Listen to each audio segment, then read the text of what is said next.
Eh,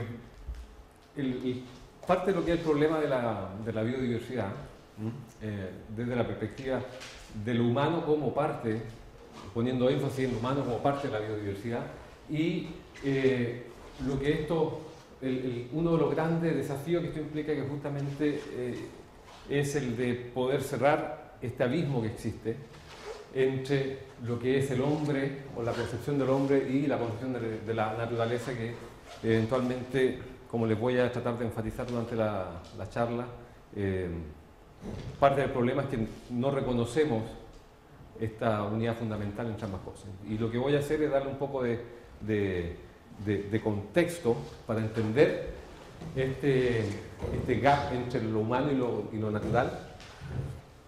Y en parte lo que quiero decir, o lo que voy a decir, va a ser que en realidad parte de la existencia de este gap es que pensamos que somos distintos. Pensamos que somos fundamentalmente distintos de los otros seres vivos o de las otras formas de vida con las cuales coexistimos. Luego vamos a explorar un poco las consecuencias de sentirse distinto de este abismo que existe entre lo humano y lo natural, y por qué debería esto importarnos. Y finalmente voy a hablar un poco de cuál sería el desafío enfrente de nosotros, y que se resume básicamente en la necesidad de hacer un nuevo contrato, o de hacer una nueva, o reestructurar la relación entre lo humano y lo natural. Primero, quiero definir un poco lo que es biodiversidad, y para eso voy a recurrir a una definición que es un poco inusual, y que dice básicamente que se apoya en dos reflexiones fundamentales. Uno, que la vida existe en el espacio y en sí mismo define un territorio. Lo vivo, como dice acá, define un territorio el cual en alguna medida es aquel que permite, ¿cierto?, una reproducción de la red de relaciones que hace que la persistencia de esa entidad viva sea posible. O sea, lo vivo define ese territorio que permite que lo vivo en su vivir continúe. Esto usando la lógica recursiva matutanesca, ¿no? Pero que sí es fundamental porque es tan general que se aplica desde comunidades bacterianas o de cualquier forma de vida hasta incluso los seres humanos. Y lo segundo es que lo vivo en su interacción con este territorio fundamentalmente define una identidad. ¿Por qué? Porque esa dupla entre la entidad y su territorio es única, y por lo tanto define una característica fundamental que lo separa de otras entidades.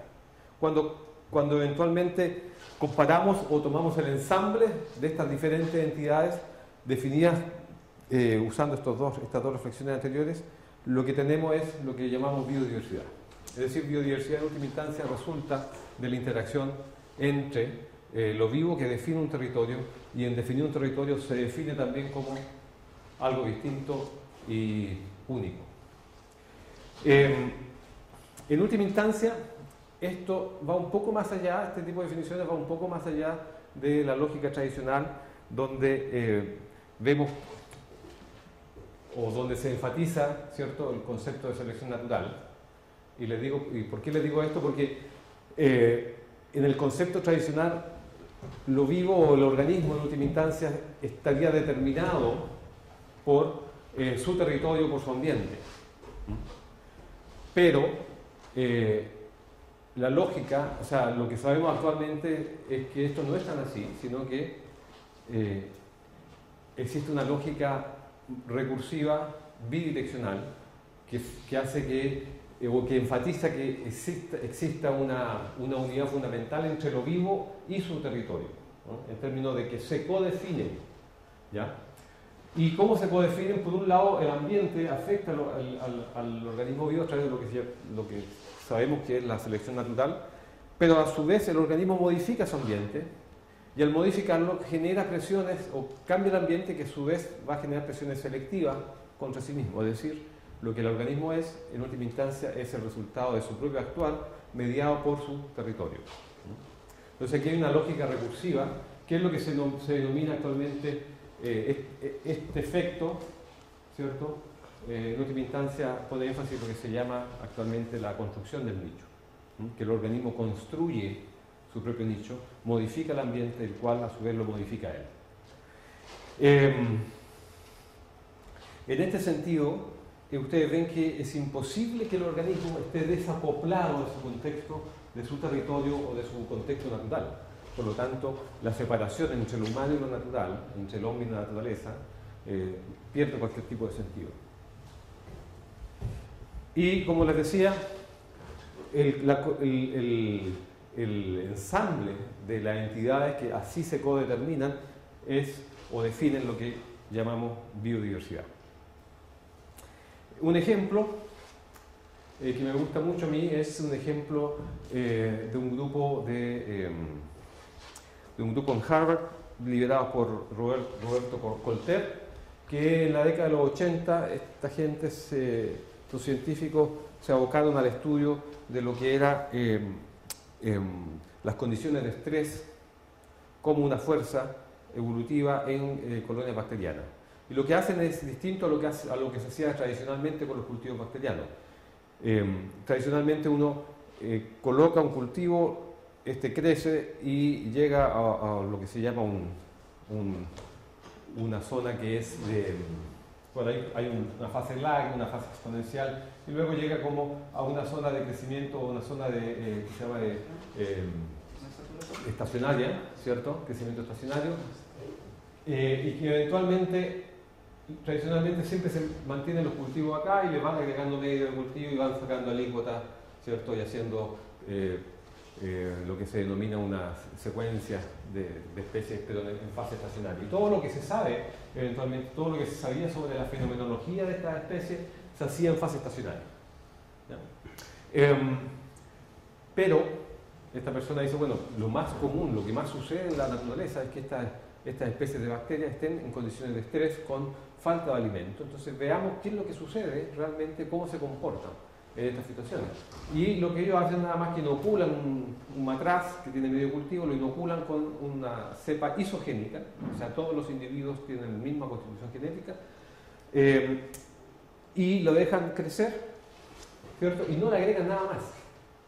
O sea, está el matraz con la cepa creciendo y abierto al aire, o sea, con intercambio gaseoso, y no le agregan nada más en términos de nutrientes. ¿Qué es lo que sucede? Hay una fase de crecimiento exponencial, estacionaria, y luego empieza una fase de crecimiento en la cual se verifica que hay mortalidad, ¿cierto? Porque se agotan los recursos.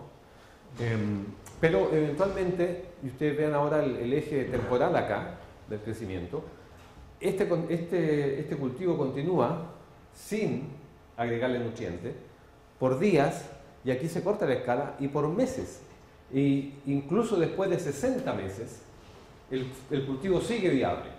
O sea, siguen habiendo individuos en la población. Entonces, ¿qué es lo que pasa aquí? Bueno, lo que pasa es que hay una construcción activa del nicho. Hay una modificación del ambiente. Estas bacterias comen ese medio nutritivo, lo cambian porque excretan hacia el medio, y ese cambio, a su vez, cambia las bacterias. De hecho, si uno hace los análisis genéticos, que lo hizo parte de este grupo, lo que uno ve es una sucesión de diferentes tipos bacterianos o mutantes. ¿Ya? Y esto es lo que se denomina básicamente selección periódica, que hay un tipo que crece, llega a un plató, empieza a bajar y aparece un mutante que es más competitivo para el uso de esos sustratos, y eventualmente lo que hay es una construcción activa del nicho. Uso recursos, modifico ese ambiente y genero posibilidad para que venga otro distinto y eventualmente use esos nutrientes, los modifique, y así sucesivamente se produce una cascada de distintos tipos de organismos, y en última instancia tenemos que generamos biodiversidad o generamos diversidad de entidades a partir de una cepa isogénica que por medio de este loop de construcción de nicho y selección natural da origen a diversidad, y eventualmente hay coexistencia también de muchos tipos bacterianos. Bueno, esto es básicamente a lo cual me estaba refiriendo cuando hablábamos de esa dualidad fundamental de lo vivo en interacción con el ambiente. En términos macro o a escala de tiempo geológico ya, este tipo de modificación ambiental que involucra también construcción del nicho activa, se verifica en términos del efecto de lo vivo sobre su ambiente y cómo el ambiente es modificado por la acción de lo vivo, y a su vez esto modifica de vuelta al organismo o a los seres vivos.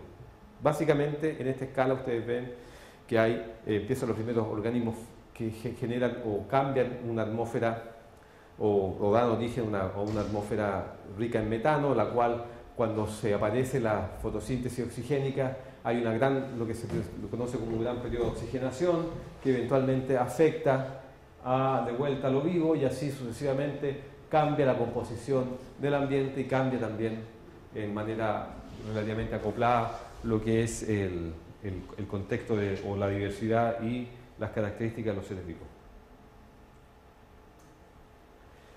Entonces, esta construcción de nicho, ¿cierto? Y esta modificación o esta dualidad y esta codeterminación entre el organismo y su ambiente es fundamental para entender que es imposible pensar en lo humano como separado de lo natural. O sea, este gap, que en alguna medida es responsable de muchos de los problemas que la biodiversidad tiene, si bien existe en términos fenomenológicos, es decir, lo vivimos, pero fundamentalmente es una falacia. Bueno, ¿qué es lo que incluye, para tomar el tema de la biodiversidad básicamente, qué es lo que incluye esta biodiversidad? Básicamente lo que tiene que ver con la diversidad de especies que existen, o de entidades que reconocemos con un rango de separadas especies, por ejemplo, la diversidad de sus genes, de su fisiología y comportamiento, el gran número de interacciones que ellas generan entre sí, y toda la variedad de sistemas ecológicos a los cuales ellos pertenecen. O sea, el concepto de biodiversidad es un concepto amplio que no solamente tiene que ver con lo vivo y lo que lo constituye, sino que también todo lo que lo vivo hace en su vivir, por así decirlo. Pero también, y esto se nos olvida, incluye todo lo que es la diversidad biocultural. Y aquí, nada más que para mostrar un poco una figura de la diversidad de manifestaciones que tiene lo vivo en el contexto del humano. Que en última instancia no somos más que distintos strains o variantes o mutantes de estas mismas bacterias, ¿no? En última instancia, haciendo cosas distintas en distintos lugares. Se nos olvida, ¿cierto?, que somos nada más que aquí estamos nosotros, ¿cierto? Aquí hay un típico representante de nuestro tipo, ¿no? Pero somos, aparte de eso, o sea, aparte de que no somos tan distintos de los otros, somos casi una singularidad. En realidad, todos los organismos, los eucariotes, ¿cierto?, a los cuales pertenecemos, somos nada más que una pequeña anomalía dentro de un árbol que fundamentalmente está compuesto por organismos microscópicos unicelulares. O sea, no somos dominantes ni en términos de la importancia para los procesos biogeoquímicos, ni en términos del funcionamiento ecosistémico, ni nada.